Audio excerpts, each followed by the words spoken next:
interest in learning the root meaning of words, there's an area of study, a body of study called etymology.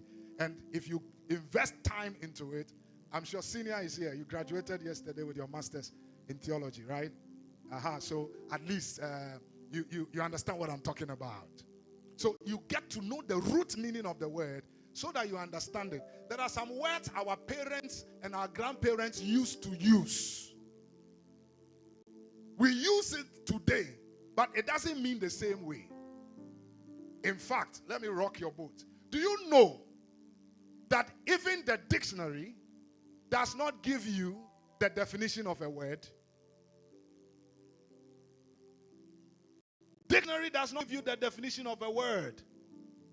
A dictionary gives you the meaning and usage of a word.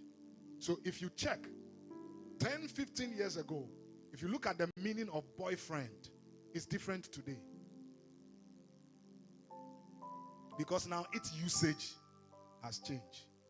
Now boyfriend, girlfriend, yes, same one. But those times they will tell you a man friend or a male who is a friend. But you check what the meaning of boyfriend is right now. A sister. So it shows you the usage of a word. So a word can lose its original meaning over time. We can change it. We can redefine it. Are we here together? Are we here together? So that's why you have to find the root meaning of words. It's able to help you. Now, the first time the word worship is used in the Bible is in Genesis chapter 22, verse 5. And when you look at the text carefully, you look at what Abraham is going to do, and he describes it as worship, and it's like it doesn't correlate with what you know is worship. Because some of you, when we say what is worship, worship is drumming slow or singing slow. Praises is singing fast or drumming fast. Yeah, if you are to ask a lot of people what's the difference between praise and worship, he will tell you it is the tempo, it is the rhythm. Drumming fast, singing fast is what? Praises. Singing slow. Holy, holy. So what is the meaning of the word worship? Worship comes from the Hebrew word shalkah. Everybody say shalkah. Yeah, it is transliterated shakah, but the right phonetics is shalkah. What it simply means is to bow down or to have deep reverence or respect for. It also means to prostrate. To prostrate means you lie down.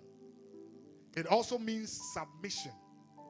It also means obedience. I went to a traditional marriage of a guy who was going to marry a Nigerian lady. And it was part of their customs that if you are going to greet the elders, you have to prostrate.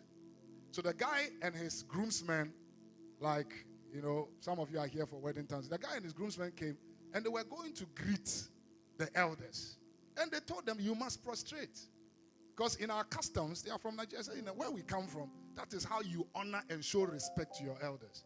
So the guy and all his groomsmen with all the attire, they came like this. And then they went down. This is how they greeted. Some of you have even lied down for your boyfriends and girlfriends because they told you they were leaving you and you were begging and you were lying prostrate. You have never prostrated for God. May God have mercy on you. Some of you have knelt down because of love. You have never knelt before the presence of God. May God have mercy on you. Tell the person you are the one pastor is preaching to. Tell the person, I didn't come to church. You are the one that pastor is preaching to. Now look at the text carefully. God comes to him and he's testing him. The greatest test of God for a man is the man's true allegiance, loyalty, and love. So God comes to Abraham and he says, Abraham, take your son, your only son Isaac, whom you love. The Bible describes Isaac in terms of his relationship with his father. And he says, go to the place I will show you on the mountains in Moriah, and I want you to go and offer him as a burnt offering to me. So Abraham gathers the sticks, and his two young servants, they are on their way. They help carry the fire or the wood because Isaac was young. They get to the places of Moriah. He sees the mountains from afar off because they are supposed to go to the mountain top. And he tells his servant, this thing is too personal. I cannot go with you. So stay here, and me and my sacrifice will go to the mountain of the Lord, and we'll go and worship and return. Abraham did not take his servant along with him. That is what worship is. Praise and worship is more personal because it relates with you and your God than anything else. Are we here together? So when you come and you are praising God, it does not matter who is standing around you or by you. You must focus and gaze at the King. And listen, in worship, the King is the center of attraction. If there is a king here, a proper king, when the protocols of the king come, because there are protocols in managing the affairs of the king. When the king is coming, they will make sure that the king is sitting at a place. If it is a king, I'm not talking about a chief. I'm talking about a king. They will bring the seat of the person to a place like this, separate his chair, so that when anybody enters the room, he does not need an introduction that he is a king.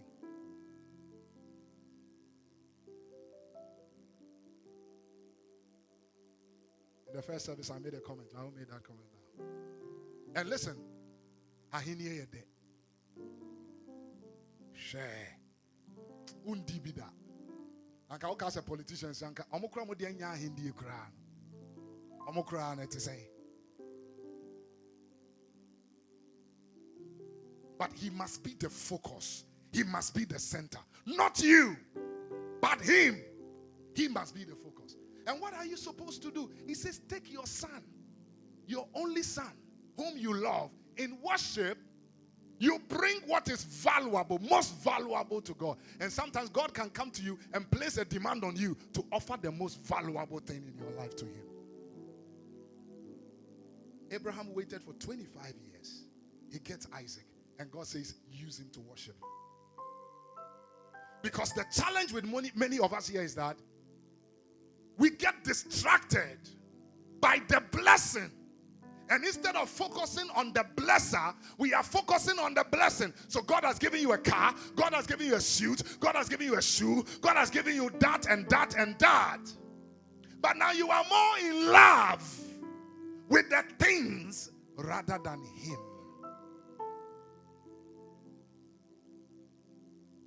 And worship is about attributing value to a thing. If you value something, you reverence it. If you don't value it, you don't reverence it. Listen, there are some shoes and dresses that are for special occasions. Some of you even have a special car you drive on a certain special day. Oh, I remember those days in Kumasi. There was this guy, he says, my uncle has this nice Mercedes Benz. Or the kwe yenkwa. Because I saw called fans. Saturdays in Kwan you took Sakan. No, some of you, that kente, it is only during your daughter's wedding. And I'll be saying. No. Because it is special. It is not. No, can you imagine you are going to the market every day and you are dressed like this? Everybody will wonder, what is happening? Because it is special. Are we here together? Now, there are so many ways we express that worship. But first of all, worship is a lifestyle. But then worship also can be expressed at different times and moments in our lives. But it is supposed to be a lifestyle. Because if you truly place value on God, you will obey God. If you truly place value on God, you will submit to him. You will submit to his word. If you truly love him, and you acknowledge him as God, then you will truly come before him with deep reverence. It's about value. That's why sometimes even when you come to church, if you don't value church, you will treat the things in church anyhow. Because you have no value. Somebody comes to your living room, then he just lifts up his or her leg, then he puts it in your sofa, in your cream or white sofa. Now he puts his leg on it. The way I'll look at you, Kran, one will be you now. Because the only sense of value or respect. But when we value God, we come and we worship him. Now, worship, apart from it being a sense of appreciation of value, is also an appreciation of love. So he says, give me what you love. Now, you will only sacrifice for something you love most. Yeah. And by this time, we are not talking about worship as singing and clapping and dancing. Even though it is a part of it, but it goes beyond it. It goes beyond it. Now, in worship, three things happen. In worship, you come to the point where you appreciate God as a person. And you are also able to experience his presence and then experience his power. When you learn to appreciate God as a person, you will experience his presence and you will experience his power. And let me tell you something. If you are in love, you always have a song for your lover. No, our mothers will tell you, those days, if a woman is in love, oh, she'll be singing. If a man is in love, oh, she'll be singing. Listen, if you're a husband here and you don't remember the last time you sang for your wife, you need revival in your love. Odoyede chinsika, odoyede chinsika. The ref say, unisika, a problem. Say, odoyede chinsika. No, sometimes if a woman really feels love, they wake up early in the morning and they are doing their chores and they will be singing.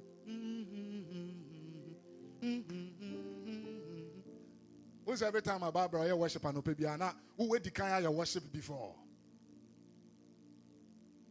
Yeah.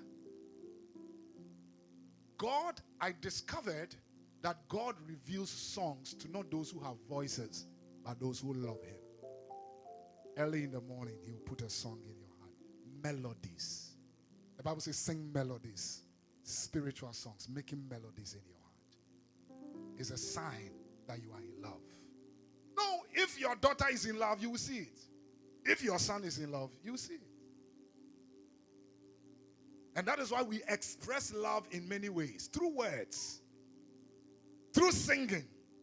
Through clapping. Through kneeling. Through prostrating. These are all ways that we express our love for him. And we come and we love on him. And we worship him. And when you come into the place of love and worship, God manifests his presence. So you begin to experience his presence. That is why for every believer, worship and praise is a weapon. Because God inhabits in the praises of his people. There was a young man called David, a man who was always after God's heart. This guy was a shepherd boy in the desert, but he had a harp. Every time he will be playing that harp and he will be worshiping. I look at the Psalms, a lot of them were written by David. He will pick the harp and then he will sing. One day, King Saul was going through crisis, mentally and psychologically. Evil spirits will come and trouble him. Then they said, there is a young man. He's a worshiper. When he comes and he worships, you'll be free. So they invited David. Through worship, David came into the palace. Every time King Saul was troubled, they would call David. And David would take the harp and he begin to sing. I love you forever. I love you forever. I love you forever, Lord. Now the referee said, or a man for Ejijeno. The referee. No, listen. Lady Gertrude is not here. Anytime she has headache, she doesn't take paracetamol. She only does worship. The headache is gone. I'm telling you. It's true. When worship and praise begins to happen, demons flee. Because God inhabits in the praises of his people. Listen, God begins to fight for you. When you are in his presence, let God arise. and his enemies will scatter. I'm telling you. And that is why we have to be able to come into the place of worship. Because some of us, we come to church, but we don't enter his presence. Coming to church is different from entering his presence. Psalm 100. It says, make a joyful shout to the Lord, and shout to the Lord all the earth. And look at this. Psalm 100, verse 2. Look at this. Bless the Lord. Oh, Psalm 100. Where did you go to school? Psalm 100, verse 2. Serve the Lord with what? Gladness. Come before his presence with what? With singing. These are all ways of expression. Come before his presence with singing. Verse 3. Know that the Lord, he is who? He is God. It is he who has made us. We are his people, the sheep of his pasture. And look at verse 4. Look at verse 4. Everybody say enter. Oh, I can't hear you. Say enter. He says enter into his gates with what? Thanksgiving. And into his courts what? With praise. Be thankful to him and bless him. That is how you enter into the courts of the king. With praise. So when you go and they are singing appellations to the king. No more barbing. Oh, I love the way the Akans do it. I don't know about, I think all the other tribes do it, right? Then they'll be playing some song. And then they'll be giving fans. Or see, I dare you, whatever. I didn't learn tree and gun well in school. So I can't remember some of the appellations. And they'll begin to appellate. Then they'll begin to praise. Then they'll begin to lift up. That this is who you are. That this is who you are. Listen, I'm telling you, the wives who know how to worship, they know how to get a check from their husband. Hey, Mikunuwe. Ah, Bema Papa, Kentinka. Hey, Metelso, I'm sorry. Ah, Odom Berima. Uye Juma, Ube Juma. Ube Juma Meso Radieni. Or the Beji check. Or the Beji day. Or the Beji day. Share the attitude of worship. They know how to prostrate to receive. But God is going to help you and I. From today, your worship with God must be meaningful and it must change. Some of you can't dance when you come to church. Some of you can't fall in love with God again. What God says does not mean much to you. Some of you don't even remember the last time you cried in church. Because your makeup, you are protecting your makeup. When you say your ding, when you are broken hearts, and to me do ready. To me do ready. That is the lover of your soul. Oh, hallelujah. Bow down your heads with me.